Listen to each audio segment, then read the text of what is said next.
Hello everyone, welcome back to this channel. In this video, I will show you the easy and clear steps on how to turn off Onboarding Assistant notification on Todoist application.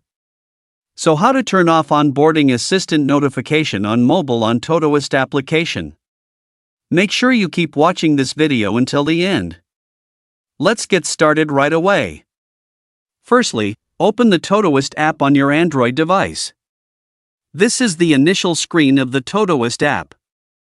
Next, tap the settings icon at the top right. Tap Notification menu.